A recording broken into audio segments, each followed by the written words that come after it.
സകല അമ്പിയാക്കൾക്കും വഹിയ കൊണ്ടുവന്ന മഹാനായ നസലൽ അമീൻ മലക്ക് ജിബ്രായീൽ, മഹാനായ ജിബ്രീൽ അലൈഹിസ്സലാത്തു വസ്സലാം പതിവ് പോലെ ഹബീബായ നബി തങ്ങളുടെ ഹദറത്തിലേക്ക് അതാ വഹിയുമായി വരുന്നു. ആ സമയം അള്ളാൻ്റെ റസൂലിനോട് വഹിയുമായി സന്ദേശവുമായി വന്നു. അള്ളാൻ്റെ റസൂൽ ആ സമയം ജിബ്രീലിനോടൊരു ചോദ്യം ചോദിച്ചു. എന്താണത് എന്നറിയുമോ? മഹാന്യരായ ജിബ്രീലിനോട് ചോദിക്കുന്ന ചോദ്യം അള്ളാൻ്റെ റസൂല്, അല്ലയോ ജിബ്രീൽ, അബുൽ ബഷർ ആദം നബി അലൈഹിസ്സലാത്തു വസ്സലാം മുതൽ ലക്ഷക്കണക്കിന് പ്രവാചക ശൃംഖലക്ക് അവസാനത്തെ കണ്ണിയായ എനിക്ക് പോലും വഹിയ കൊണ്ടുവന്ന മലക്കല്ലേ അങ്ങ്? മഹാനായ ജിബ്രീലിനോട് ചോദിച്ചു, നിങ്ങൾക്ക് എത്ര വയസ്സായി ജിബ്രീൽ? അള്ളാൻ്റെ റസൂലിനോട് മഹാനായ ജിബ്രീൽ പറഞ്ഞു, എനിക്കറിയില്ല, പക്ഷേ എനിക്കൊരു കാര്യം അറിയാം നബിയേ, എനിക്കൊരു കാര്യം അറിയാം ഹബീബേ. ആകാശലോകത്ത് ഒരു നക്ഷത്രം ഉദിക്കാറുണ്ട്.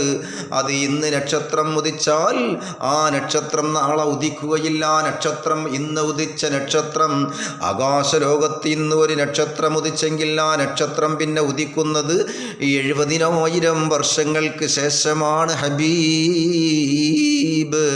ആ നക്ഷത്രം 72,000 പ്രാവശ്യം ഞാൻ കണ്ടിട്ടുണ്ട് എന്ന് മഹാനായ നസലൽ അമീൻ ജിബ്രായീൽ ആരംഭപ്പൂവായ നബി മുഹമ്മദ് മുസ്തഫ സല്ലല്ലാഹു അലൈഹി വസല്ലം തങ്ങളോട് പറയുകയാണ് വയസ്സിൻ്റെ രഹസ്യം. ഓ സമയം അള്ളാൻ്റെ റസൂല് പറഞ്ഞു, ജിബ്രീൽ, എന്നാൽ 70,000 വർഷങ്ങൾക്ക് ശേഷം ഉദിച്ച നക്ഷത്രം 72,000 പ്രാവശ്യം അങ്ങ് കണ്ടെങ്കിൽ ആ നക്ഷത്രം ഞാൻ തന്നെയാണ് ജിബ്രായീൽ. പ്രപഞ്ച രഹസ്യമാണത്. ഇനിയും ഒരുപാട് രഹസ്യ സത്യങ്ങൾ വിളിച്ചു പറയാനുണ്ട്. പക്ഷേ ഇന്ന് ലോകം തകിടം മറിഞ്ഞ കൂട്ടത്തിൽ ഇക്കാര്യങ്ങളൊക്കെ വിളിച്ചു പറയുമ്പോൾ പലതും പറഞ്ഞ് പരിഹസിക്കുന്ന ലോകമാണിന്ന് ലോകം. അപ്പോൾ അള്ളാൻ്റെ റസൂൽ സല്ലല്ലാഹു അലൈഹി വസല്ലം തങ്ങൾ ചോദ്യത്തിൻ്റെ മറുപടിയായി ജിബ്രീൽ പറഞ്ഞെങ്കിലും ഉടനെ തന്നെ അള്ളാൻ്റെ റസൂല് പറഞ്ഞതെന്താണ്? ഓ നക്ഷത്രം ഞാൻ തന്നെയാണ്. എന്തേ പിടികിട്ടി? പലതും പിടികിട്ടാനുണ്ട്.